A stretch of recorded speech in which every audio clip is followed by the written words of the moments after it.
Hello everyone, दोस्तों क्या हाल चाल है। उम्मीद करता हूँ आपके हाल चाल बहुत बहुत बहुत ही ज्यादा अच्छे होंगे।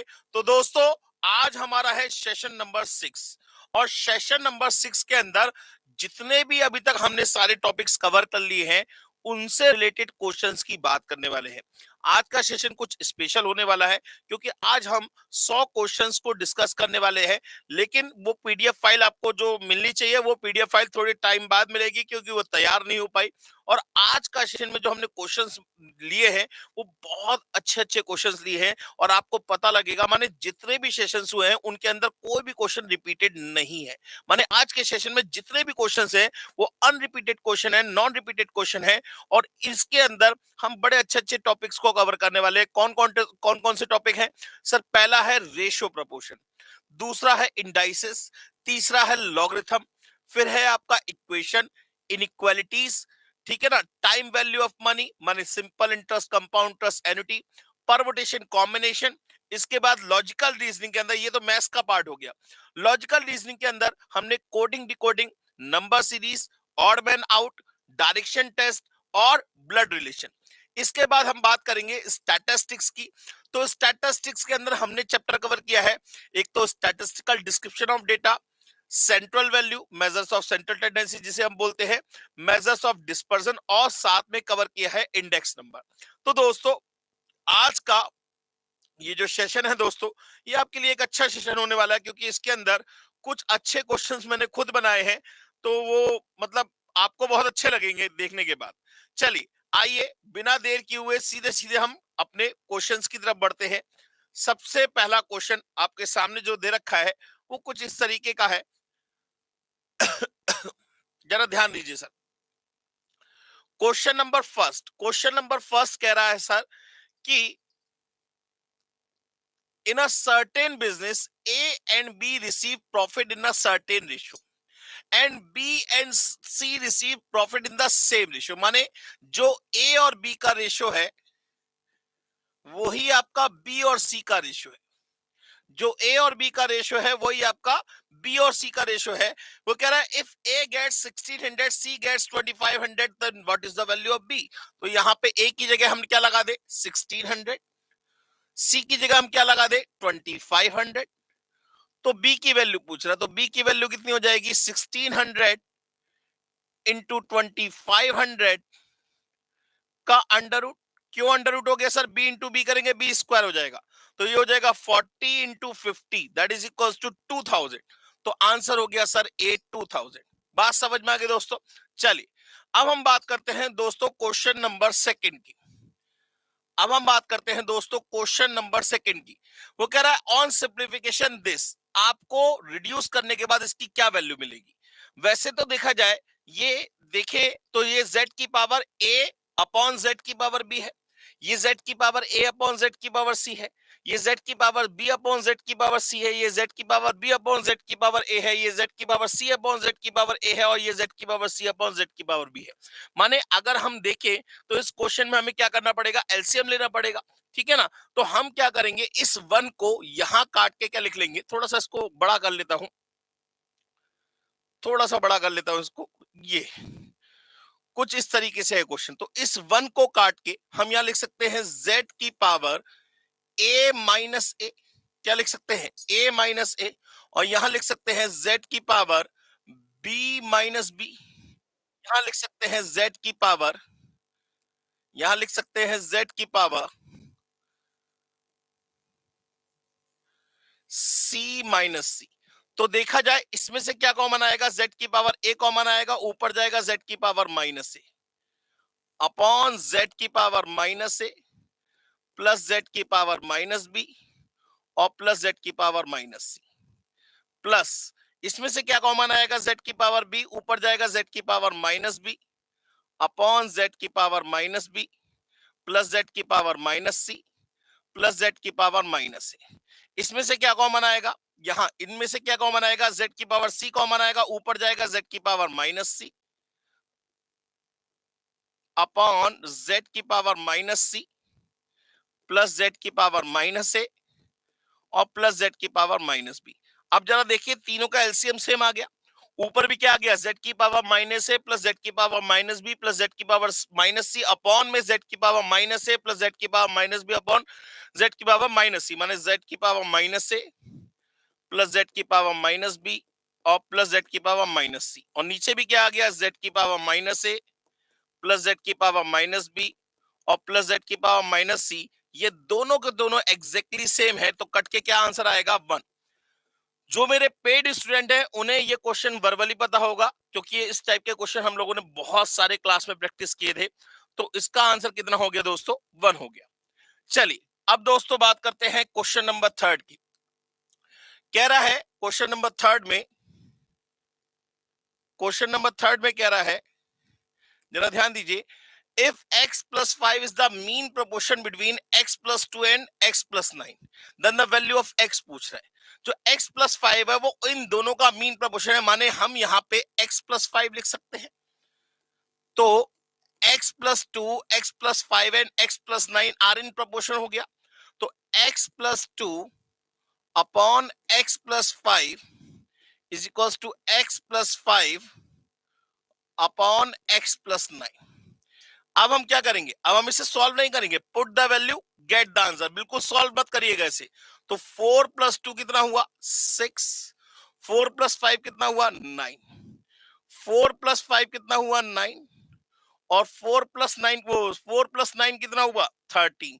क्या ये दोनों रेशियो बराबर है, बिल्कुल नहीं, तो आंसर ए तो नहीं होगा, बी पुट करके देखते हैं, बी पुट करके देखते हैं।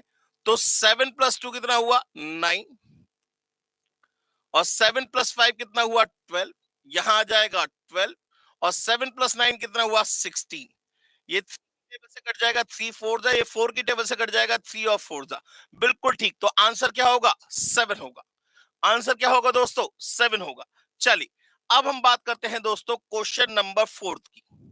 हाँ जी सर, क्वेश्चन कह रहा है find the value of 3 T to the power -1 upon T to the power -1/3।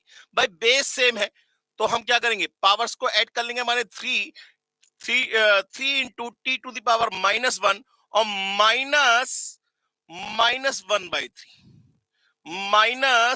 -1/3, तो माने माइनस माइनस क्या हो जाएगा, प्लस, माने ये हो जाएगा 3 into T to the power 1/3 -1 कर सकते हैं, बातें किए, चाहे आप ऐसे देख लीजिए कि ये हो गया -1 प्लस 1/3, बातें किए।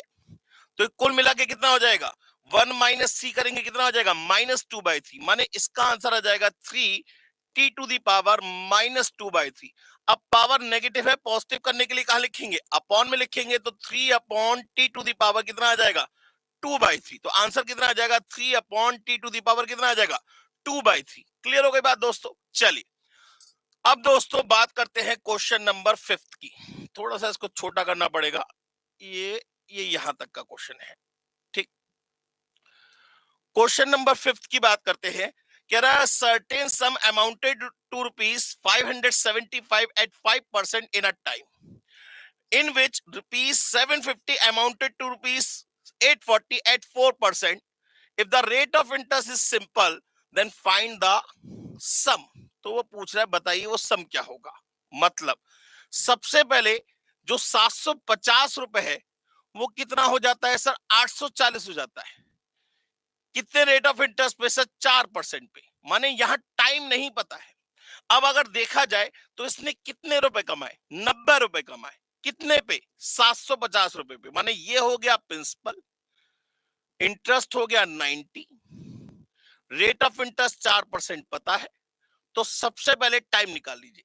तो टाइम बराबर क्या होगा, SI इंटू 100 अपॉन PR, माने 90 इंटू 100 अपॉन P कितना है, 750, और R कितना है, 4। इसको सॉल्व कर लेते हैं।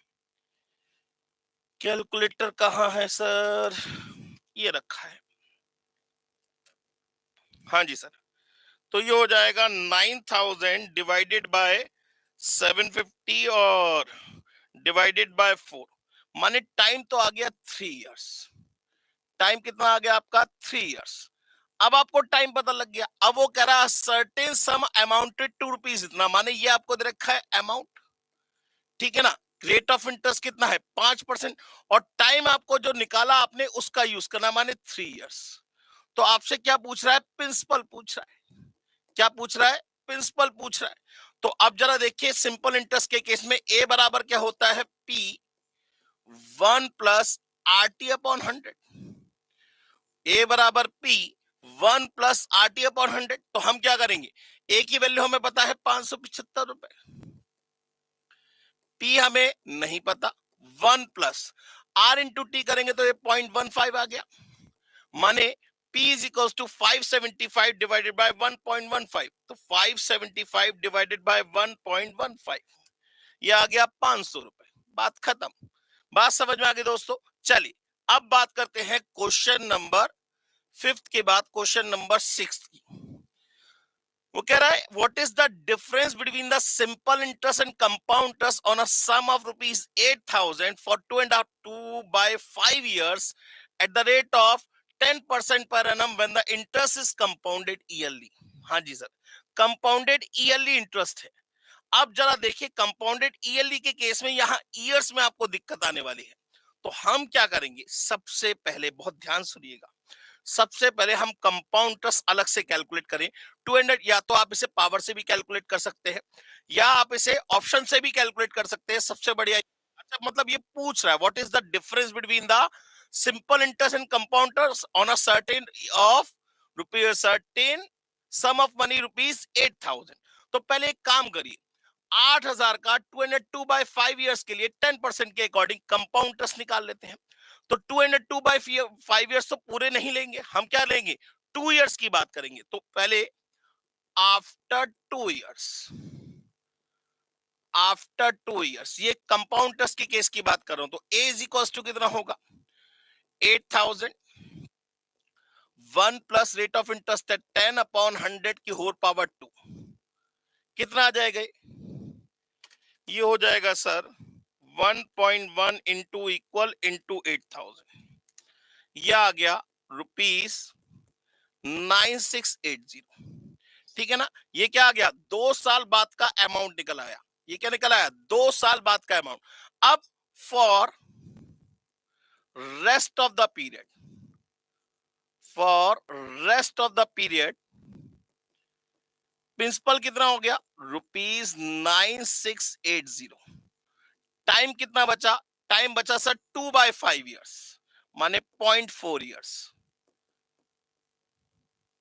रेट कितना है सर? 10%। तो सबसे पहले सिंपल इंटरेस्ट के फॉर्मूले से इंटरेस्ट निकाल लीजिए। तो ये हो जाएगा 9680 इंटू 0.4 इंटू 10 अपॉन 100। जो मैं लिख के दिखा रहा हूं ये आप कैलकुलेटर पे डायरेक्ट करिएगा। तो ये हो जाएगा 9680 इंटू 0.4 इंटू 10 और डिवाइडेड बाय 100, ये आ गया 387.2। तो टोटल अमाउंट कितना हो जाएगा? इस 9680 में 387.2 जोड़ देंगे तो प्लस 9680, ये आ जाएगा 10067.2। माने कंपाउंड इंटरेस्ट कितना निकल आएगा? इसमें से हम क्या करेंगे? 8,000 को माइनस कर देंगे, माइनस 8,000, ये आ गया 2067.2। ये तो निकल आया कंपाउंड इंटरेस्ट। अब आपको क्या निकालना होगा? अब आपको सिंपल इंटरेस्ट भी निकालना पड़ेगा। तो सिंपल इंटरेस्ट क्या होगा? सीधे सीधे 8,000 इंटू रेट ऑफ इंटरेस्ट कितना है? 10% और टाइम कितना है? 2.4 डिवाइडेड बाय 100। 2 जीरो से 2 जीरो कट गए तो ये हो गया 80 इंटू 10 इंटू 2.4, ये आ गया सिंपल इंटरेस्ट निकल आया 1920 रुपए। कितना निकल आया? 1920 रुपए। अब हमें क्या चाहिए? इन दोनों के बीच का डिफरेंस चाहिए। तो 2067.2 माइनस 1920, ये आ गया 147.20। आंसर हो गया सर डी। ठीक है ना? अब इस क्वेश्चन में देखिए थोड़ा सा टाइम तो लगेगा क्योंकि आपको सेपरेटली कंपाउंड इंटरेस्ट भी निकालना पड़ेगा और सिंपल इंटरेस्ट भी निकालना पड़ेगा, क्योंकि यहाँ पे टाइम क्या है? फ्रैक्शन में रखा है और कंपाउंडेड क्या है? ईयरली है। तो हम क्या करेंगे? पहले 2 साल बाद का अमाउंट निकालेंगे, फिर जो 2 साल बाद का अमाउंट है वो बाकी के पीरियड के लिए किसका काम करेगा? प्रिंसिपल का काम करेगा। प्रिंसिपल हमें पता है, रेट पता है, टाइम पता है, हमने सिंपल इंटरेस्ट के फॉर्मूले से इंटरेस्ट निकाल लिया। तो टोटल अमाउंट कितना हुआ? 10,067 रुपए 20 पैसे। तो टोटल कंपाउंड इंटरेस्ट कितना हुआ, हम क्या करेंगे 10,067.2 में से 8,000 माइनस कर देंगे तो कंपाउंड इंटरेस्ट पता लग गया। फिर हमने सिंपल इंटरेस्ट निकाल लिया, दोनों का डिफरेंस बता दिया। ये हमें करना ही पड़ेगा, इसमें और कोई चारा नहीं है। नहीं तो आप इसे पावर से करेंगे तो उसमें आंसर थोड़े बहुत ऊपर नीचे होने के चांसेस है। बात समझ में आ गई दोस्तों। चलिए अब हम बात करते हैं दोस्तों क्वेश्चन नंबर 7 की, जो कि है आपका परमुटेशन कॉम्बिनेशन का क्वेश्चन। जो कि आपका किसका क्वेश्चन है, परमुटेशन कॉम्बिनेशन का क्वेश्चन। और इस क्वेश्चन को थोड़ा सा सही कर लेते हैं। सर CI SI का डायरेक्ट फॉर्मूला लगा दो। सर बेटा उसमें लगा नहीं सकते डायरेक्ट फॉर्मूला, इसलिए नहीं लगा सकते, मैं आपको थोड़ा सा बता दूं। कंपाउंड इंटरेस्ट माइनस अगर सिंपल इंटरेस्ट लगाते हैं तो यहां हो जाएगा P 1 प्लस R अपॉन 100 की whole power N minus 1 minus RT upon 100। बाकी सब तो सही है, लेकिन ये जो पावर है ये 2.4 होगी। या तो फिर आप कैलकुलेटर पे से कैलकुलेट करिए, वो बताया था ना कैसे रूट का बटन 12 टाइम्स -1 फिर इनटू पावर फिर +1 फिर इनटू इक्वल कितने टाइम्स 12 टाइम्स। तो ये वैल्यू निकल के आएगी, तो उस कंडीशन में डायरेक्ट आंसर निकल सकता है। लेकिन अदरवाइज अगर हम बात करें, अगर हम पावर कैलकुलेट ना करें तो इस कंडीशन में आपको ये पूरा सॉल्व करना ही पड़ेगा। बात समझ में आ गई। चलिए अब हम बात करते हैं इस क्वेश्चन की, गिवन क्वेश्चन की। क्वेश्चन नंबर है 7।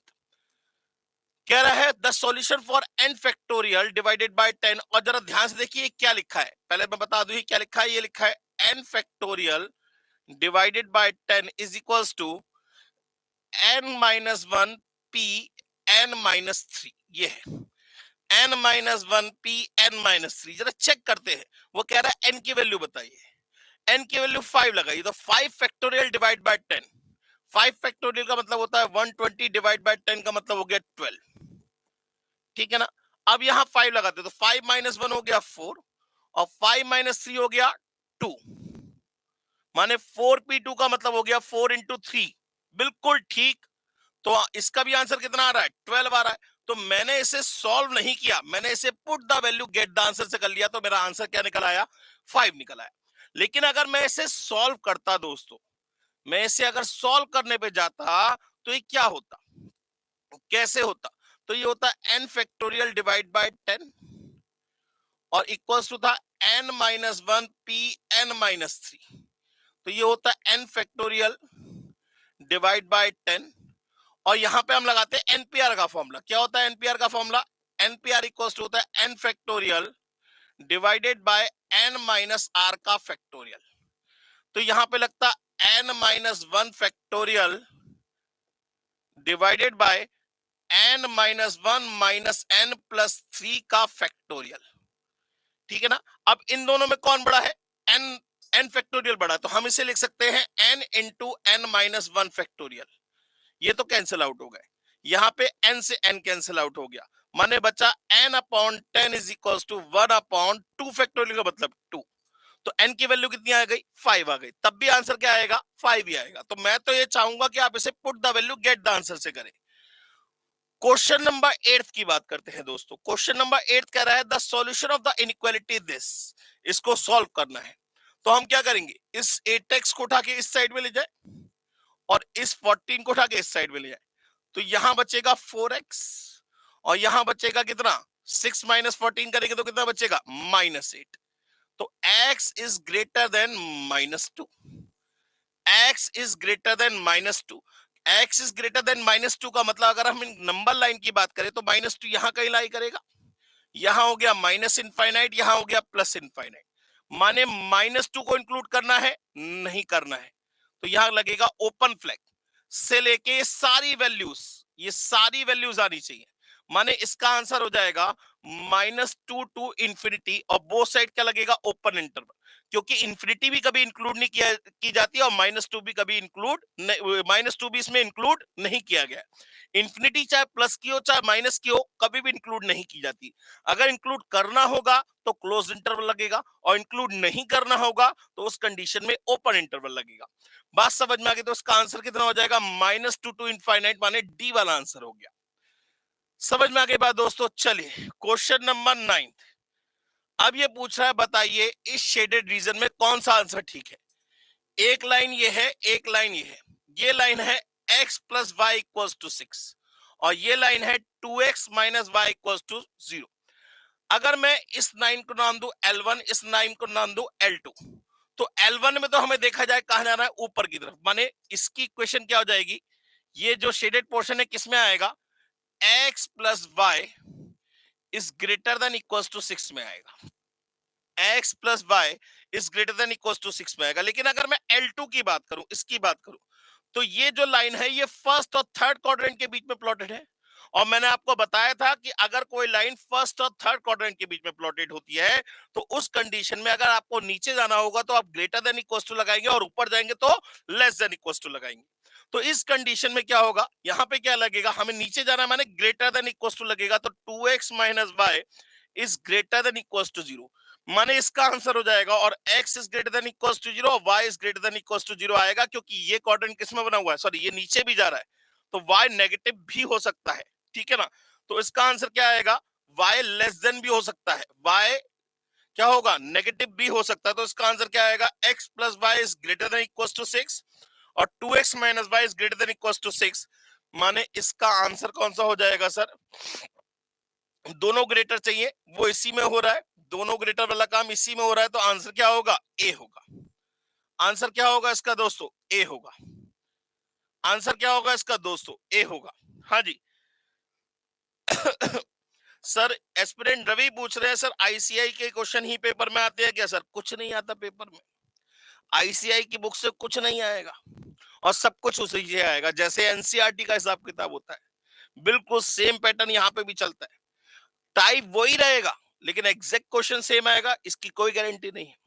जितना आपको मैंने कराया है उसके बाहर कुछ नहीं आएगा, इस बात की गारंटी आप मुझसे रिटन में लिखवा लो, रिटन में स्टैम्प पेपर पे लिखने को तैयार हूं मैं आपके साथ। चलिए अब हम बात करते हैं दोस्तों क्वेश्चन नंबर 10 की। क्वेश्चन नंबर 10 कह रहा है, in a certain code lock is written as MPBJ and blow is written as CMNV, then how is wine written in that code। अच्छा, अब लॉक को लिखा गया है MPBJ, ब्लो को लिखा गया है CMNV, तो वाइन का कोड पूछ रहा है। अभी ये तो हमें भी दिख रहा है भाई LM+1 OP, ठीक है ना, क्या होगा LMNOP+1 CB-1 JK-1 BC+1 LM+1 ON-1 VW-1 WV-1, माने +1+1 -1 चलेगा, तो इसमें भी +1+1 -1 चलेगा। जरा ध्यान से देखिए, V और X दे रखा है, तो सबसे पहले तो हमें ये जज करना है कि इन दोनों में से कौन सा होगा, तो यहाँ W की जगह क्या आएगा, +1, W के बाद क्या आता है XYWZ, WXYZ, तो लिख लेते हैं AWX, तो यहां पे X आएगा। अच्छा, I के बाद क्या आएगा, देखिए X वाला ये क्लियर हो गया कि आंसर क्या होगा, C या B में से कोई एक है, X और J, तो माने यहां पे J ही आना है, कंफर्म बात है। अच्छा, O और M में से पता लग जाए या फिर लास्ट वाले में से F और D में से पता लग जाए, तो यहां क्या करना है, -1 करना है, तो E से पहले -1 क्या आएगा, D आएगा, तो आंसर कौन सा होगा इसका, XJMD, इसका आंसर क्या होगा XJMD। क्लियर हो गई बात दोस्तों। चलिए क्वेश्चन नंबर 11, सर ये देखिए ये क्वेश्चन इंडेक्स नंबर का है। क्वेश्चन कह रहा है the consumer price index goes from 120 to 180, जो कंज्यूमर प्राइस इंडेक्स नंबर है वो 120% से 180% हो गया। When the salary goes from 240 to 550, माने 120% की वैल्यू अगर मैं आपसे मानू 240 रुपए के बराबर, तो पहले तो 1% की वैल्यू कितनी होगी, 2 रुपए के बराबर, तो 180% की वैल्यू कितनी होनी चाहिए, 360 रुपए के बराबर, मतलब मिल कितने रहे हैं 360, ठीक है ना, और मिलने कितने चाहिए वो कह रहा है कि 120% 240 के बराबर है, तो 1% की वैल्यू 2 रुपए के बराबर हो गई। तो 180% की वैल्यू 360 रुपए के बराबर हो गई। वो कह रहा है जबकि सैलरी जो है वो 240 से 540 हो गई, माने इसे एक्स्ट्रा पैसे मिल रहे हैं। तो what is the increase in real term? तो रियल टर्म में कितना इंक्रीमेंट हुआ? भाई देखा जाए रियल टर्म में अब इंक्रीमेंट नहीं हो रहा है, रियल टर्म में हमें देखा जाए तो क्या हो रहा है, यहाँ पे लॉस हो रहा है। तो हम इस क्वेश्चन को ऐसे ना देख के दूसरे तरीके से देखते हैं।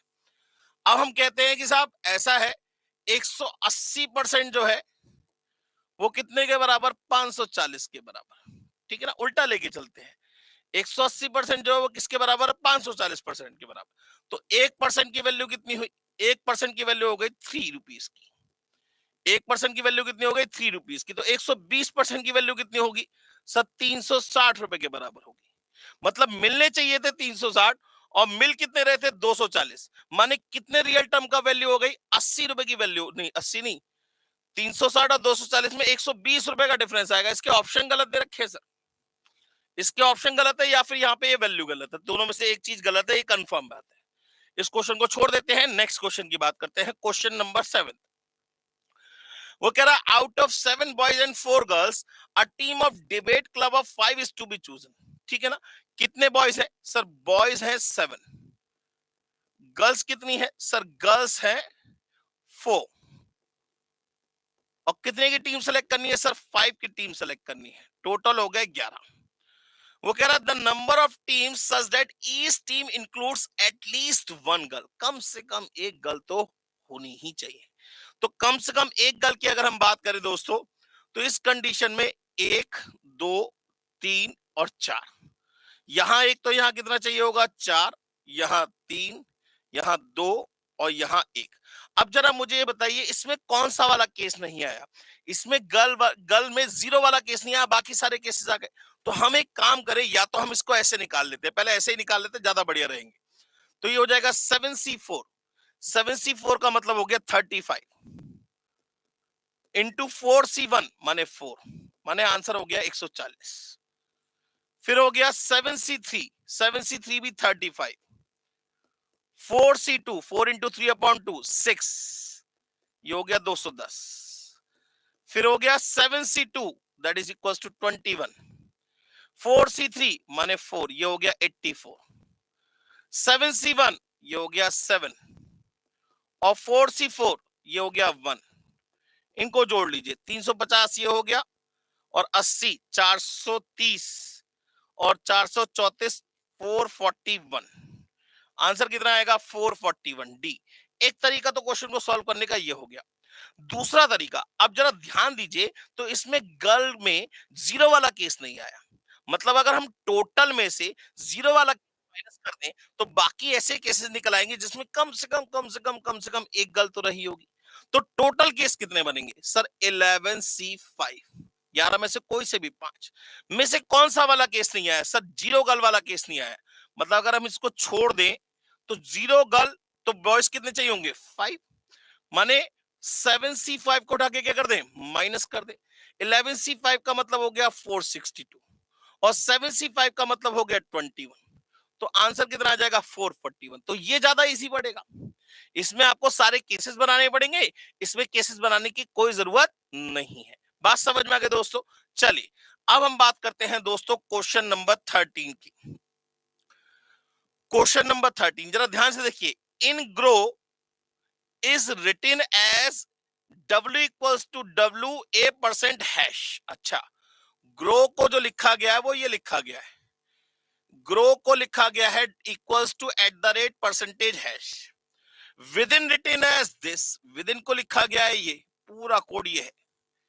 तो कह रहा है बताइए विंग का कोड क्या होगा। सबसे पहले जरा ध्यान दीजिए, इन दोनों में अगर कुछ कॉमन दिखाई दे तो पहले वो चेक करिए कॉमन क्या है। ग्रो और विद इन में डब्ल्यू है, डब्ल्यू की जगह क्या आ रहा है, हैश आ रहा है, और यहां पे भी डब्ल्यू की जगह क्या आ रहा है, हैश आ रहा है, माने करस्पॉन्डिंग लेटर जो होगा वो एक सिंबल को रिप्रेजेंट कर रहा है। तो इस कंडीशन में आपसे विंग का कोड पूछा गया, तो सबसे पहले डब्ल्यू की जगह क्या आएगा, हैश आएगा, तो यहां तो हैश, माने देखिए आंसर ए बी और डी में से कोई है, सी की बात मतलब ये इसके अल्फाबेट पर मत जाइए, ए बी या डी, इन तीनों में से कोई एक है। सी वाला आंसर, ये वाला आंसर तो कट हो गया। अब इसमें दूसरा सिंबल देखिए, डिवाइडेड वाला कॉमन है। अगर डिवाइड आया तो आंसर ए या डी में से कोई एक होगा, बी वाला कट हो जाएगा। तो सबसे पहले आई की जगह देखे तो यहाँ आई की जगह कितना आ रहा है, डिवाइड आ रहा है, देखिए वही आ गया, माने आंसर बी भी कट हो गया। अब आपको सिर्फ थर्ड और चेक करना है, फोर्थ तो इक्वल्स टू आना ही आना है। एन की जगह क्या आएगा सर, एन की जगह इसमें आ रहा है ट्राइंगल, माने आंसर क्या होगा इसका, ए होगा। आंसर क्या होगा इसका दोस्तों, ए होगा। क्लियर हो गई बात दोस्तों? चलिए अब हम बात करते हैं दोस्तों क्वेश्चन नंबर 14 की। कह रहा है the total number of sitting arrangement of 8 members on a board on a row with the president and the vice president occupying central places. पहले तो 8 पर्सन के लिए रो को बैठाना है, 8 पर्सन को किसमें बैठाना है, रो में। ये हो गए सर। अब इसके सेंट्रल प्लेसेस कौन कौन से हो गए सर, सेंट्रल प्लेसेस हो गए ये वाले, फोर्थ एंड फिफ्थ। या तो इसमें वाइस चेयरमैन या चेयरमैन, वाइस चेयरमैन या चेयरमैन, यही तो होगा। इन दोनों पे वाइस चेयरमैन या चेयरमैन बैठना चाहिए। तो बाकी बचे कितने पर्सन, 6। 6 को अरेंज करने के तरीके कितने होंगे, 6 फैक्टोरियल। और ये दोनों आपस में अरेंज हो सकते हैं, इनटू में कितना आएगा, 2 फैक्टोरियल। जरा ध्यान से देखो, एक इमोजी बन गया, तो आंसर कितना आएगा, बी। आंसर कितना आएगा, बी। बात समझ में आ गई दोस्तों? क्लियर हो गई बात? चलिए अब बात कर रहे हैं क्वेश्चन नंबर 15 की। अब बात करते हैं क्वेश्चन नंबर 15 की। If the difference between the compound interest compounded annually and simple interest on a certain sum at 10% per annum for 2 years is 372। हाँ, अब इसमें डायरेक्ट कर सकते हैं। वो कह रहा है then the principal amount is, अब इसमें टाइम नहीं बताया, फॉर 2 years लिखा हुआ है, ठीक है। तो सी आई माइनस एस आई क्या होता है, that is equal to P 1 plus I की whole power N minus 1 minus R T upon 100, ठीक है ना। अब आपको ये वैल्यू कितनी गिवन है, 372। पी आपको पता नहीं। 1 प्लस रेट ऑफ इंटरेस्ट कितना है सर, 10%, तो 1.1 कर ले कि होल पावर कितना है 2, माइनस 1 माइनस 0.2 डायरेक्ट कर लिया, तो 1.1 का whole square into equal minus 1 minus 0.2, तो ये आ गया 0.01।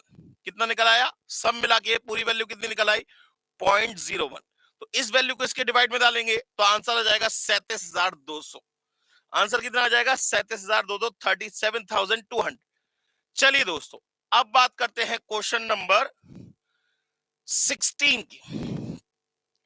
क्वेश्चन नंबर 16 कह रहा है sum of money is lent at compound interest rate 20% per annum for 2 years।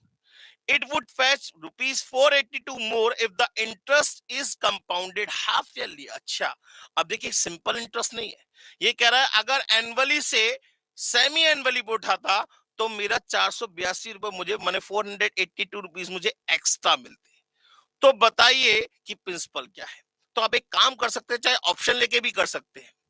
Compound interest for 20% rate पे 2 साल का कंपाउंड इंटरेस्ट निकाल लीजिए, और फिर 20% रेट पे 2 साल का कंपाउंडेड हाफ ईयरली के रेस्पेक्ट में निकाल लीजिए। उन दोनों का डिफरेंस 482 आना चाहिए। एक काम तो ये कर सकते हैं। दूसरा काम ये भी कर सकते हैं कि भाई compound interest for semi annually में से कंपाउंड इंटरेस्ट फॉर एनुअली को 482 के बराबर रख लीजिए। अब compound interest for semi annually क्या होगा, 1 प्लस, भाई पी तो कॉमन ले लिया हमने, 1 प्लस रेट ऑफ इंटरेस्ट कितना है 20, तो 20 अपॉन 200 की पावर कितनी हो जाएगी 4, क्योंकि 2 साल में कितना हाफ ईयर 4। माइनस 1 करने की जरूरत नहीं क्योंकि दोनों कंपाउंड इंटरेस्ट है, माइनस वन कैंसिल हो जाएगा, माइनस 1 और माइनस माइनस क्या हो जाएगा प्लस 1 माइनस। अब ये कंपाउंडेड एनुअली है तो 1 प्लस 20 अपॉन 100 की होल पावर 2, इसकी वैल्यू किसके बराबर है 482 के बराबर है। तो अब इसको सॉल्व कर लीजिए, पी की वैल्यू अपने आप निकल आएगी। क्या हो जाएगा सर ये 20 divide bye 10 100, 20 divide bye 200 plus 1 into दबाकर इक्वल, ये आ गया 1 sorry plus 1, 20 divide bye 200 plus 1 into दबाकर 2 3 4, ये आ गया 1.4641 minus 20 divide bye 100 plus 1 into दबाकर इक्वल 1.44। इन दोनों का डिफरेंस हो जाएगा 1.4641 माइनस 1.44।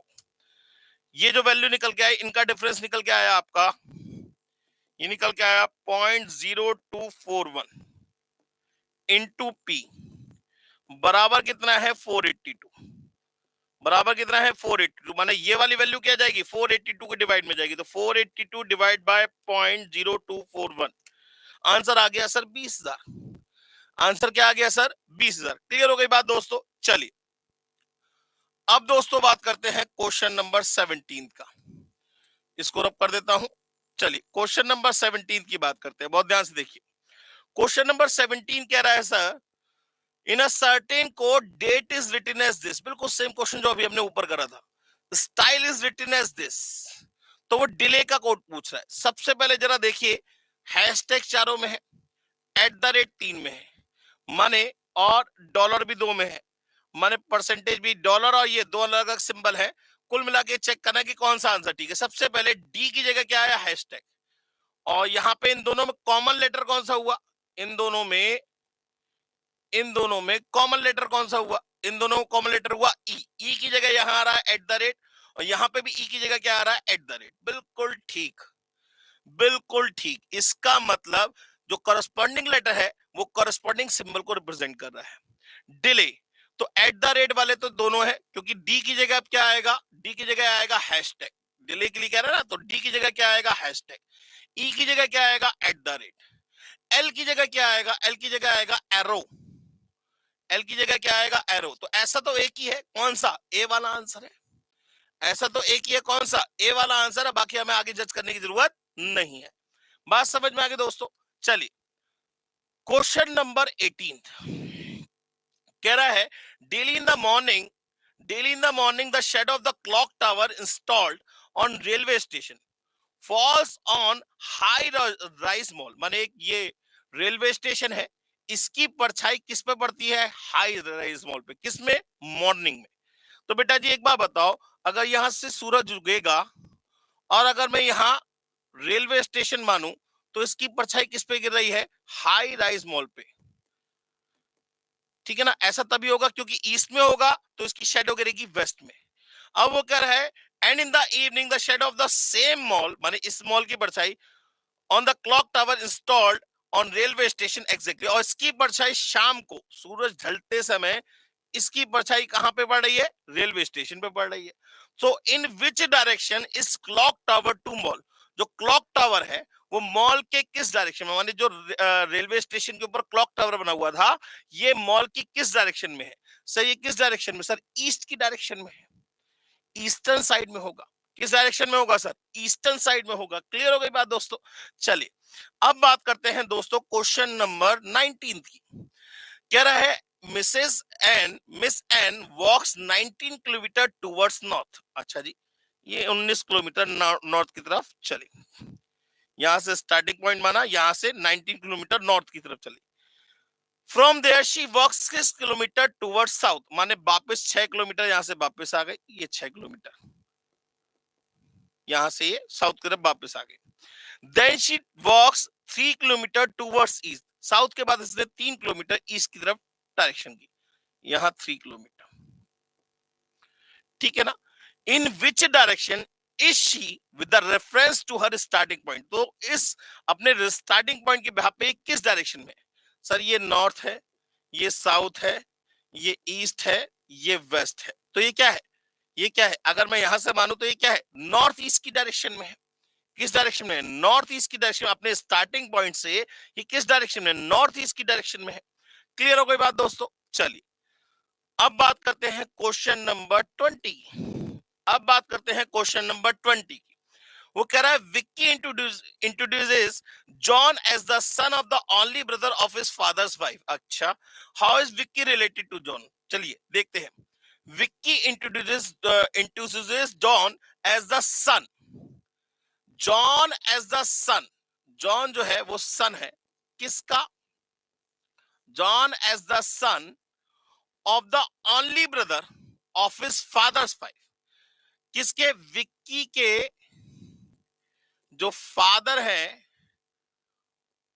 उनकी जो वाइफ है उनके भाई का बेटा है जॉन। जरा ध्यान से देखिए क्या लिखा हुआ है, Vicky introduces John as the son of the only brother of his father's wife. माने John as the son, John जो है बेटा है किसका, of the only brother of his father's wife, माने उनके फादर की वाइफ का जो भाई है उसका बेटा कौन है, जॉन है। तो विक्की और जॉन कौन हुए, कजिन्स हुए सर। कौन हुए, कजिन्स हुए। आंसर हो गया बी। बात समझ में आ गई दोस्तों। चलिए अब हम बात करते हैं दोस्तों क्वेश्चन नंबर 21 की। Point out a lady, Sohail said she is the daughter, माने एक लेडी की बात कर रहा है, lady, she is the daughter of a women, ये एक वुमेन की डॉटर है। Who is the mother of the husband of my mother, who is the, अब देखिए हु क्या है, कीवर्ड है। हु के केस में हम हमेशा फर्स्ट पार्टी को कट कर देते हैं, तो women is the mother, women is the mother of the husband of my mother. Sohail, अब यहां से देखिए उल्टा पढ़ना शुरू करेंगे। सोहेल कह रहा है, सोहेल कह रहा है कि point out a lady, Sohail said she is the daughter of a women, she is the daughter of a women, ये लेडी है, ठीक है ना। Who is the mother of the husband of my mother, of the husband of my mother, माने सोहेल की mother के जो husband है, सोहेल की मदर के जो हस्बैंड है, is the mother of husband, माने इसके हस्बैंड के कौन है, मदर है वो वुमन। वो वुमन कौन है, इस हस्बैंड की, इनके हस्बैंड की क्या है, इनके इनके मदर के हस्बैंड की क्या है, वुमन है। माने इसकी जो बेटी होगी वो लेडी होनी चाहिए, इसकी जो बेटी होगी वो लेडी होनी चाहिए। तो सोहेल और लेडी क्या हुए, who is the lady of to Sohail, lady is the sister of Sohail. Lady कौन है, सिस्टर है सोहेल की। यहां तक बात क्लियर है दोस्तों। जवाब दीजिए, अगर समझ में आ गया हो तो एम टाइप करिए, समझ में ना आया हो तो डी टाइप करिए। यहां तक समझ में आ गया हो तो एम टाइप करिए, समझ में ना आया हो तो डी टाइप करिए। चलिए सर, बहुत बढ़िया। नेक्स्ट क्वेश्चन की बात करते हैं, क्वेश्चन नंबर 22। नेक्स्ट क्वेश्चन की बात करते हैं, question number 22। In the following data related to a group of student, below marks दे रखे हैं आपको। वो कह रहा है how many student got marks more than 30, माने टोटल कितने हैं 100, बिलो 30 कितने हैं 65, तो मोर देन 30 कितने होंगे 35। भाई इन दोनों का डिफरेंस ही होगा। भाई कह रहा है ना 30 से कम मार्क्स लाने वाले कितने बच्चे हैं 65, 50 से कम मार्क्स लाने वाले कितने बच्चे हैं 100, तो 30 से 50 के बीच में कितने बच्चे मार्क्स लेके आएंगे सर, 35 स्टूडेंट लेके आएंगे। बात समझ में आ गई, क्लियर हो गई बात। चलिए तो इसका आंसर हो गया क्या 35, सी आंसर हो गया। Question number 23, question number 23, in a graphical representation of data the largest numerical value is 45, जो लार्जेस्ट वैल्यू है वो कितनी है 45, and the smallest numerical value is 25, और स्मॉलेस्ट वैल्यू कितनी है 25, ठीक है। द क्लासेस डिजायर्ड आर 4, माने 4 क्लासेस आपको टोटल बनानी है। Then the width of the class, तो देखिए ना हाईएस्ट वैल्यू है 45, लोएस्ट वैल्यू है 25, माने इनके बीच में कितनी वैल्यूज आ जाएंगी 20 वैल्यूज, 20 यूनिट का डिफरेंस होना चाहिए, 20 यूनिट्स का डिफरेंस होना चाहिए। अब विड्थ ऑफ द क्लास कितनी है 4, तो आपको कितनी क्लासेस बनानी पड़ेंगी 5 क्लासेस बनानी पड़ेंगी। 20 divide by 4 that is equal to number of classes कितनी आएंगी 5, क्योंकि आपको हाइट ऑफ द क्लास कितनी रखनी है 4 रखनी है, तो टोटल कितनी क्लासेस बनानी पड़ेंगी 5 क्लासेस बनानी पड़ेंगी। क्लियर हो गई बात दोस्तों। चलिए अब क्वेश्चन नंबर 24 की बात, अब क्वेश्चन नंबर 24 की बात करते हैं। वो कह रहा है the perpendicular line drawn from the intersection point of two ogives, दोनों ओजाइव्स जहां इंटरसेक्ट करते हैं उनका जो परपेंडिकुलर ड्रॉ किया जाता है on the axis, x axis, ये किसको रिप्रेजेंट करेगा सर, ये मीडियन को रिप्रेजेंट करेगा। भाई दोनों ओजाइव एक दूसरे को कहां इंटरसेक्ट करते हैं मीडियन पे, मीडियन कॉमा n/2 पे। बात समझ में आ गई दोस्तों। चलिए अब बात करते हैं दोस्तों क्वेश्चन नंबर 25 की। वो कह रहा है for a moderately skewed distribution the median is twice the mean then the mode is. Median जो दे रखा है वो दे रखा है twice of mean, twice of mean के बराबर रखा। अब ये बताइए कि मॉड बराबर क्या होता है। सर मॉड बराबर होता है 3 मीडियन -2 मीन।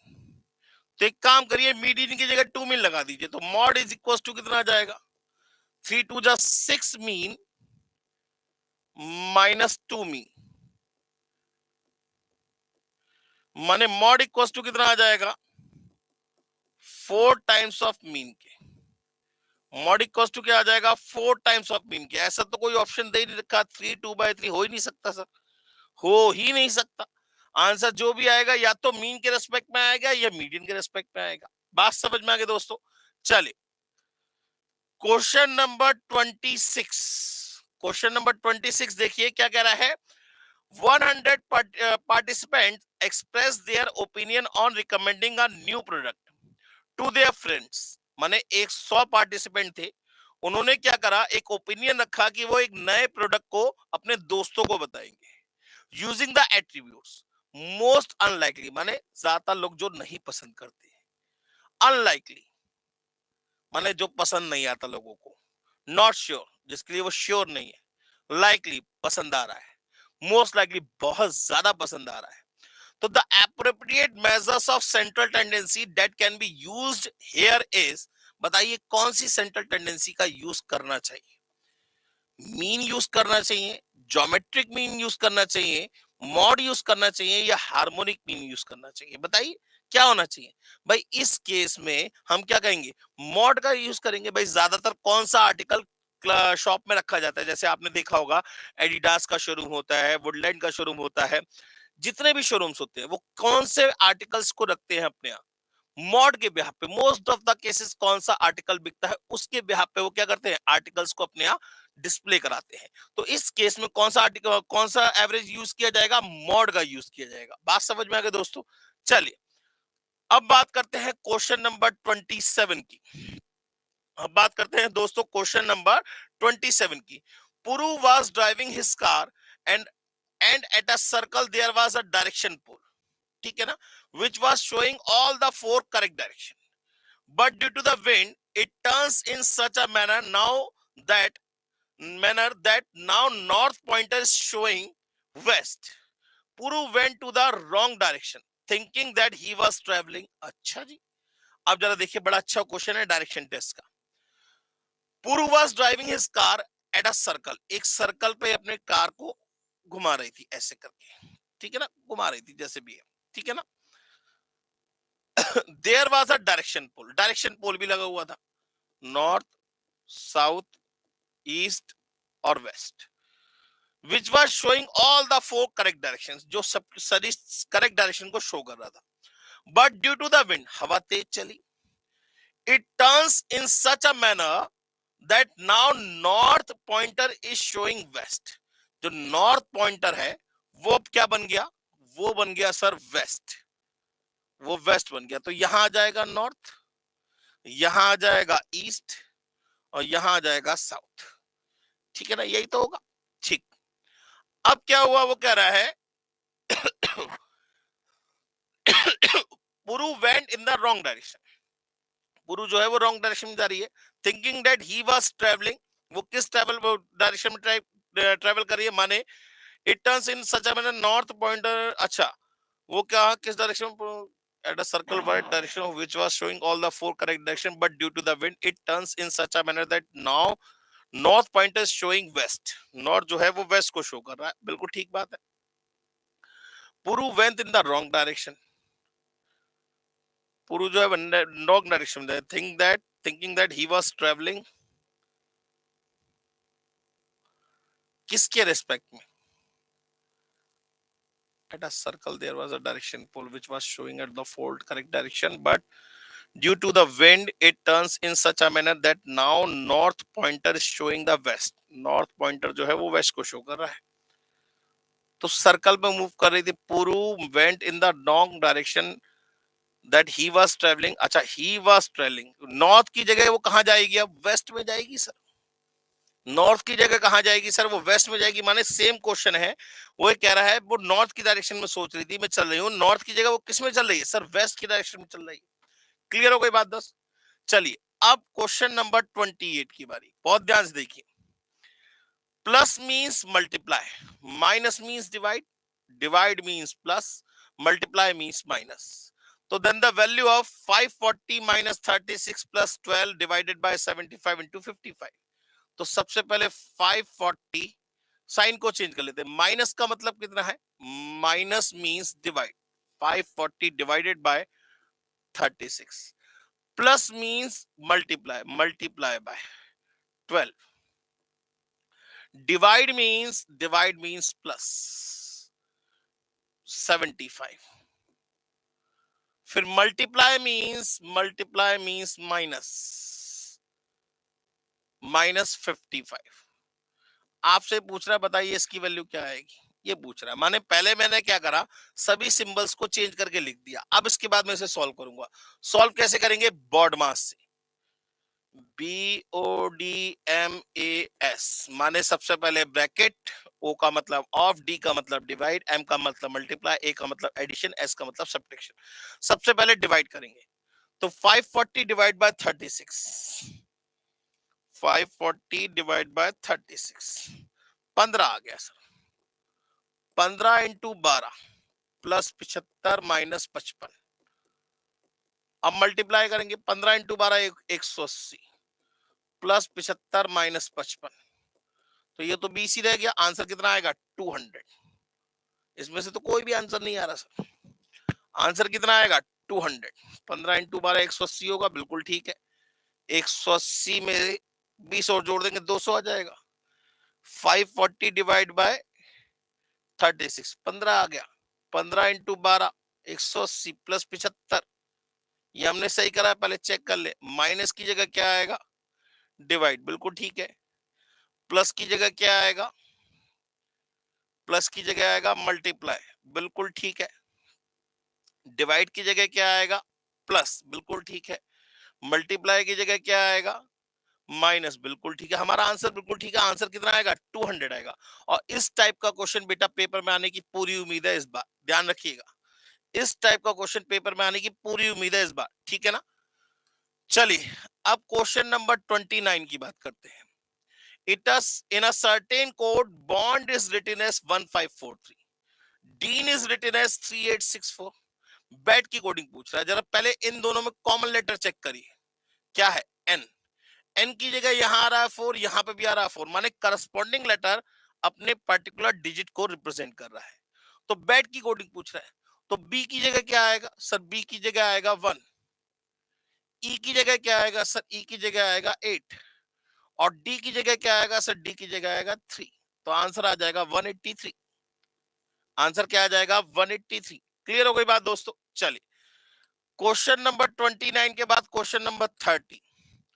वो कह रहा है रूट्स ऑफ द इक्वेशन, यहाँ पे ये ना बेटा जी एक्स क्यूब है, ये एक्स क्यूब है, x cube minus 7x plus 6। तो हम क्या करेंगे, इसमें ऑप्शन कॉमन नहीं दिख रहे, तो हम पहले put the value get the answer करेंगे। हम पहले वन पुट कर, देखिए वन तो चारों में, तो वन पुट करने से कोई फायदा नहीं। हम टू पुट करके देखते हैं, अगर टू सेटिस्फाई कर गया तो आंसर ए, फर्स्ट और सेकंड में से कोई होगा, बी और डी कट हो जाएगा। और अगर टू सेटिस्फाई नहीं करा तो लास्ट के दो में से कोई एक आंसर होगा। तो पहले टू पुट कर लीजिए, टू का क्यूब कितना हो गया 8, और यहाँ प्लस 6 और यहाँ माइनस 14, बिल्कुल ठीक। तो आंसर फर्स्ट टू में से कोई एक होगा। अब 3 और पुट कर लीजिए, 3 अगर सेटिस्फाई कर गया तो आंसर, नहीं तो बी वाला आंसर तो हो ही जाएगा, सी वाला आंसर तो हो ही जाएगा। 3 पुट करिए, 3 का क्यूब कितना हो गया 27 माइनस 21 प्लस 6, तो ये हो जाएगा 27 और 6 कितना हो गया 33, 9 सर। तो आंसर क्या होगा, सी होगा।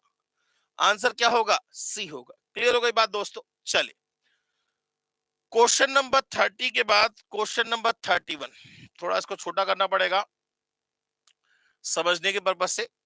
क्वेश्चन कह रहा है car manufacturing company manufactures two types of cars, A and B. Model A require 150 man hours for assembling, 50 man hours for painting, 10 man hours for checking and testing.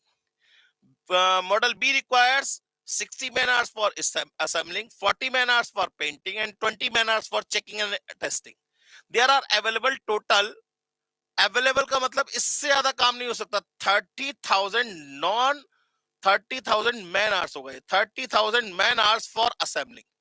माने अगर model ए के हमने एक्स बनाए, article x unit बनाए, और model B के हमने, model B कहा है, ये मॉडल बी के हमने वाई यूनिट बनाए, तो मैन आवर्स की अगर हम बात करें तो एक्स मॉडल बनाने में कितना लगेगा, 150x plus 60y is less than equal to कितना होना चाहिए, 30,000 होना चाहिए। आप जरा ध्यान से देखिए, इसमें से जीरो कॉमन लेके कैंसिल कर सकते हैं, तो ये हो जाएगा 15x plus 6y is less than equal to क्या हो जाएगा, 3,000 हो जाएगा। अभी ये 3 की टेबल से और कट जाएगा, तो 5x plus 2y is less than equal to कितना हो जाएगा, 1,000 हो जाएगा। जरा देखिए, लेस देन, तीनों में लेस देन आना चाहिए, क्योंकि भाई ये मैन आवर्स है, इससे ज्यादा काम हो नहीं सकता। इसके बाद दूसरे वाले में कह रहा है 13,000 man hours for painting and 5,000 man hours for checking. तो आज जिसमें तीनों में लेस देन का साइन हो, सर इसमें ग्रेटर देन है, ग्रेटर देन है, लेस देन नहीं चलेगा, लेस देन है, लेस देन है, ग्रेटर देन नहीं चलेगा, लेस देन है, लेस देन है, लेस देन। तो आंसर क्या होगा इसका, सी होगा।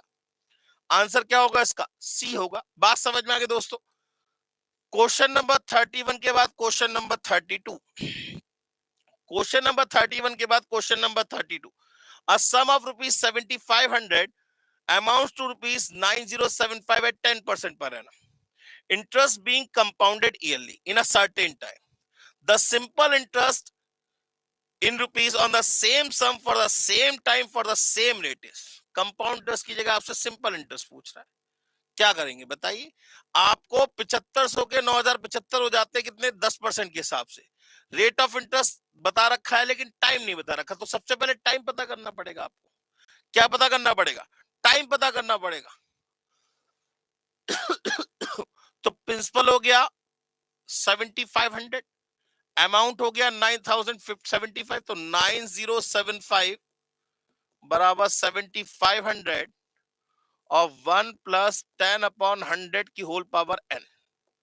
तो पहले तो ये इसके डिवाइड में चला जाएगा, 9,075 डिवाइड बाय 7,500, 1.21, और ये हो गया 1.1 की होल पावर n। तो n की वैल्यू तो 2 निकल आई है, तो हमें कंफर्म हो गया। अब टाइम हो गया 2 साल, प्रिंसिपल 7500, रेट ऑफ 10%, तो सीधे सीधे 7500 पे 10% के हिसाब से 2 साल का इंटरेस्ट निकालना है, ठीक है ना। तो 7500 का 10% कितना हुआ, 750 इंटू 2, 1,500 रुपए आंसर हो गया सर। आंसर कितना हो गया, 1,500। इन क्वेश्चंस को वर्बली ही करिएगा। सर तेजस एडिट पूछ रहे, सर कैलकुलेटर एग्जाम में अलाउड है? बिल्कुल अलाउड है, क्यों नहीं अलाउड है। बिना कैलकुलेटर के कैसे काम बनेगा सर, बिना कैलकुलेटर तो कर ही नहीं पाएंगे आप कैलकुलेशंस, क्योंकि एनुटी वगैरह की कैलकुलेशन तो आपको कैलकुलेटर पे ही करनी पड़ेगी। हाँ जी सर, लॉग का क्वेश्चन आ गया, log x y square minus log y is equals to log x plus y. तो पूछ रहा है find the value of y in terms of x. अब ये बताइए, लॉग में कोई दो क्वांटिटी माइनस में कब आई होंगी, जब वो डिवाइड में होंगी। लॉग में कोई दो क्वांटिटी माइनस में कब आई होंगी, जब वो डिवाइड में होंगी। माने इसे लिख सकते हैं log x y square upon y is equals to log x plus y. तो y से एक y कम हो गया। अब देखिए, लॉग जैसे taking log on both side करते हैं, वैसे ही removing log from both side करेंगे। लॉग से लॉग कैंसिल कभी नहीं होता, ध्यान रखिएगा। तो यहां से एक्स वाई बराबर कितना आ गया, एक्स प्लस वाई। किसकी वैल्यू पूछ रहा है, then the find the value of Y. तो वाई इसको उठा के इधर ले जाइए, X Y minus Y is equals to X, Y common आ गया, क्या बचेगा, एक्स माइनस वन। तो वाई की वैल्यू कितनी आ गई, X upon X minus one, X upon X minus one. Second answer, second option is the answer, ठीक है ना। बात समझ में आ गई दोस्तों, क्लियर हो गई बात। चलिए अब क्वेश्चन नंबर 34 की बात करते हैं। क्वेश्चन नंबर 34 की बात करते हैं, जरा ध्यान दीजिएगा। क्वेश्चन नंबर 34 क्या कह रहा है, इसको सॉल्व करना है। सर थोड़ा सा इसको बड़ा कर लेते हैं ताकि समझ में आए क्वेश्चन। ये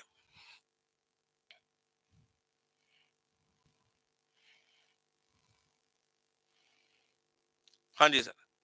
इसको सॉल्व करके आपको पूछ रहा है कि x की वैल्यू क्या होगी। सबसे पहले ज्यादा ध्यान से देखिए, यहाँ बेसिस अलग अलग है, तो हम बेस चेंज की प्रॉपर्टी लगा दें। हम इसको लिख सकते हैं log 2 अपॉन log e। इसकी बात कर रहा हूं। अब इसको लिख सकते हैं log 625 को लिख सकते हैं 4 log 5। भाई ये 5 की पावर 4 हो गया। 625 की बात करें तो ये 5 की पावर 4 हो गया, 4 आगे चला जाएगा तो ये जाएगा 4 log 5 upon log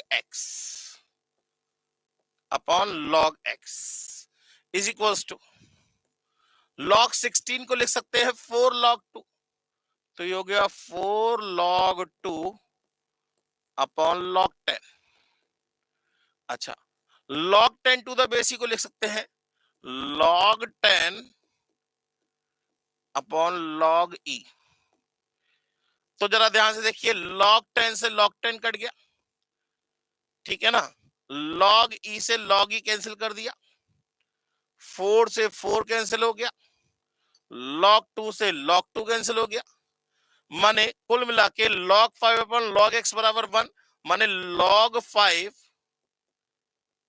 is equal to कितना आ गया, log x। तो x की वैल्यू कितनी आएगी, 5 आएगी सर। x की वैल्यू कितनी आएगी सर, 5 आएगी। चलिए आगे बात करते हैं। सर तेजस जी पूछ रहे हैं आप सीए हैं क्या।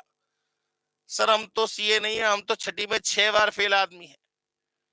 छठी में 6 बार फेल होने के बाद पढ़ाई लिखाई छोड़ दी, स्कूल वालों ने बाहर निकाल दिया, बोले आप जैसा स्टूडेंट हमें नहीं चाहिए। उसके बाद हमने पढ़ाई लिखाई छोड़ के पढ़ाना शुरू कर दिया और करीबन 19 साल हो गए पढ़ाते हुए। तो तेजस जी हम सीए बिल्कुल नहीं है, हम तो अंगूठा छाप आदमी, हमें सिर्फ मैथ्स आती है, मैथ्स के अलावा कुछ नहीं आता। चलिए आगे बात करते हैं। Question number 35। A man wants to cut 3 length from a single piece of board of length 91 centimetre.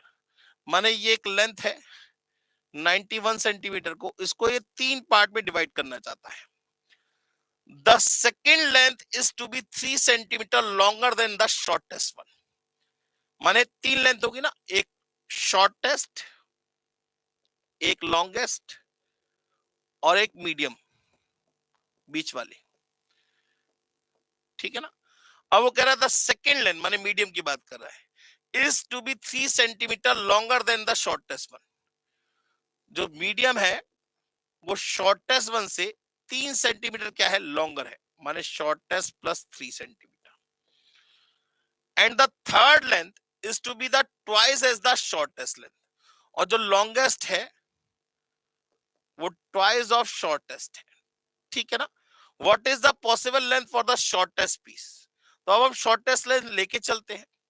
अगर हम शॉर्टेस्ट लेंथ 22 लेके चले, वैसे तो होनी नहीं, हाँ चल लेके चलते हैं, 22 लेके चलते हैं, तो मीडियम कितनी हो जाएगी, ये अगर मैं 22 मान लू तो मीडियम कितनी हो जाएगी, 25 हो जाएगी, और लॉन्गेस्ट कितनी हो जाएगी, 44 हो जाएगी। जरा चेक करिए क्या इन तीनों का सम 91 आ रहा है। अगर आ रहा है तो ठीक है, नहीं तो चेक करिए दूसरा ऑप्शन लीजिए। 22 और 25 कितना हो जाएगा, ये हो गया सर 47। 47 प्लस 44 बिल्कुल ठीक, तो आंसर क्या होगा, ए होगा। बस बात खत्म, आंसर क्या होगा, ए होगा। क्लियर हो गई बात। क्लियर हो गई बात सर। सर कह रहे हैं 6 में फेल हो तो लोग कहां से आ गया, लोग लॉग तो 11 में था। सर हमारे जमाने में कुछ नहीं होता था, हम तो सुबह स्कूल गए 8 बजे, 8:30 बजे स्कूल वाले बाहर छोड़ने आ गए, बोले तुम्हारे बस की बात नहीं है। तो हम पढ़ाना शुरू कर दिया, हमने कहा लोगों को बेवकूफ बनाते मैथ पढ़ाते, तो पढ़ाते पढ़ाते पढ़ाते पढ़ाते पढ़ाते यहां तक पहुंच गए सर। चलिए आगे बात करते हैं दोस्तों। Question number 36। लॉग 12.45 की वैल्यू दे रखी है, लॉग 3.79 की वैल्यू दे रखी है, लॉग 124.5 और लॉग प्लस लॉग 379 की वैल्यू पूछ रहा है। जरा ध्यान से देखिए, तो इसमें और इसमें क्या डिफरेंस है। यहां 12.45 है, यहां 124.5 है। माने अगर मैं इंटू 10 करूंगा तो ये बन जाएगा, माने इसको मैं लिख सकता हूं log 124.5 into 10, sorry, log 112.45 into 10 लिख सकता हूं। तो जरा चेक करिए, 124.5 ही आएगा। बिल्कुल सेम वे में अगर मैं इसकी बात करूं तो इसमें और इसमें क्या डिफरेंस है, माने ये कब आएगा, माने 379 कब आएगा, जब 3.79 की मल्टीप्लाई किससे करेंगे, 100 से करेंगे। तो हम इसको लिख लेते हैं प्लस लॉग 3.79 इंटू 100, तो अपने आप ये 379 हो जाएगा। अब जरा देखिए, लॉग में कोई दो क्वांटिटी प्लस में होती है तो किसमें लिखते हैं, वो मल्टीप्लाई में होती है तो किसमें लिखते हैं, प्लस में करके लिखते हैं। तो ये हो जाएगा लॉग 12.45 प्लस लॉग 10, और टू द बेस 10 चल रहा है, ध्यान रखिएगा, plus log 3.79 plus log 100। Log 100 का मतलब क्या हो जाएगा, 10 का स्क्वायर टू द बेस 10। ठीक है ना, क्लियर हो गई बात। चलिए, अब इसकी वैल्यू कितनी है, 1.90 1.0952। लॉग 10 टू द बेस 10 कितना हो गया, 1। लॉग 3.79 की वैल्यू कितनी है, प्लस 0.5786, और लॉग 10 का स्क्वायर का मतलब कितना हो गया, 2। इन तीनों को ऐड कर लीजिए, आंसर निकल आएगा। बात समझ में आ गई। लेकिन चाहे तो आप इस क्वेश्चन को डायरेक्टली भी कर सकते हैं, वर्बली भी कर सकते हैं।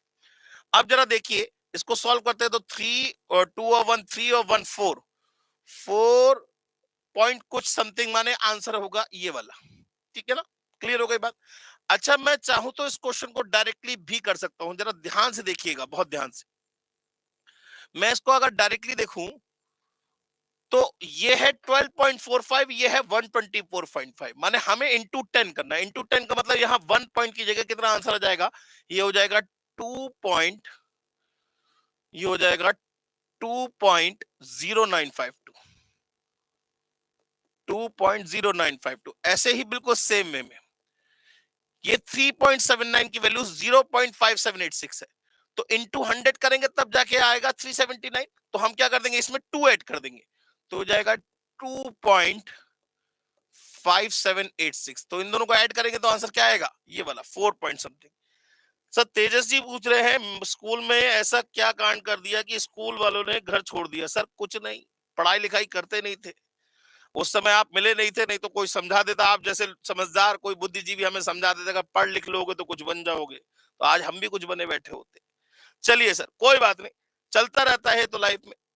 एक्चुरियल साइंस का नाम अगर आपने सुना हो तो एक्चुरियल साइंस के बारे में, तो हम अभी एक्चुरियल साइंस के मेरे 9 पेपर क्लियर है, मैं एक्चुरीज कर रहा हूं, which is the world highest paid profession. ठीक है ना, चलिए आगे बात करते हैं क्वेश्चन नंबर 37 की। कह रहा है the fourth proportional to the this, इसका फोर्थ प्रोपोर्शनल पूछ रहा है। तो फोर्थ प्रोपोर्शनल हम क्या मान लेंगे, एक्स मान लेंगे। फोर्थ प्रोपोर्शनल क्या मान लेंगे, एक्स, एक्स मान लेंगे। A square minus A B plus B square, इसका फोर्थ प्रोपोर्शन एक्स, माने एक्स की वैल्यू पूछ रहा है। तो ये क्या है, A square minus A B plus B square divided by A cube plus B cube का फॉर्मूला हाथों हाथ लगा दीजिए, A plus B, A square plus B square minus A B is equals to A minus B upon X. ये तो cancel out हो गया, तो x इक्वल्स टू कितना आ गया, क्रॉस मल्टीप्लाई करेंगे तो x इक्वल्स टू कितना आ जाएगा, a plus B into A minus B, क्या हो जाएगा, A square minus B square, क्या हो जाएगा, A square minus B square. Clear हो गई बात दोस्तों। चलिए क्वेश्चन नंबर 37 के बाद क्वेश्चन नंबर 38, क्वेश्चन नंबर 37 के बाद question number 38, the salaries of A B C are in the ratio 2:3:5। If the increment of 15%, 10% and 20% are done in their respective salary, then find the new ratio। तो अब हम क्या करेंगे, new ratio क्या होगा, दो का भाई टू का हम क्या करेंगे 15% इंक्रीज करके इसमें जोड़ना है, तो हम सीधे सीधे टू का 115% निकाल लें। तो 115% of two ratio 110% of 3 ratio 120% of 5। बात समझ में आ गई? परसेंट हटाया तो हमने क्या कर दिया, अपॉन 100 लगा दिया। तो अपॉन 100 तो वैसे भी कैंसिल हो जाएगा, ये कितना हो जाएगा 330 रेशो, ये भी 330, सॉरी ये 230 रेशो 330 रेशो 600, जीरो फिर कैंसिल हो जाएगा तो 23 रेशो 33 रेशो 60। ये आपका क्या आ गया, न्यू रेशो निकल आया। बात समझ में आ गई? क्लियर हो गई बात? चलिए अब आप बात कर सकते हैं नेक्स्ट क्वेश्चन की। क्वेश्चन नंबर 39, 2 की पावर x प्लस वाई और 2 की पावर 2x माइनस वाई बराबर रूट 8। तो वो कह रहा है बताइए x और y की वैल्यू क्या होंगी। मैं इसे बिल्कुल सॉल्व नहीं करूंगा, मैं तो put the value get the answer करूंगा, जो सेटिस्फाई कर जाए वो आंसर। x की जगह 1 और y की जगह 1/2 लगाइए, तो 1 प्लस 1/2 कितना हो गया, 3/2। भाई अगर आप इसमें लगाएंगे तो 2 की पावर 1 प्लस 1/2 कितना हो गया, 3/2। 2 की पावर 3/2 का मतलब कितना हो जाएगा, अंडर रूट ऑफ 8। बिल्कुल सेटिस्फाई कर रहा है। यहां और चेक करना पड़ेगा, 2 की पावर 2 1 जा 2 माइनस 1/2, बिल्कुल ठीक। ये भी 2 की पावर कितना आएगा, 3/2 which is equal to under root of 8। तो आंसर क्या होगा इसका, ए होगा। आंसर क्या होगा इसका, ए होगा। क्लियर हो गई बात? क्वेश्चन नंबर, एक सेकंड रुकिएगा। शिवम सर क्लास छोड़नी है, क्या करना है, सेशन ऑफ, क्वेश्चन तो करा लूं।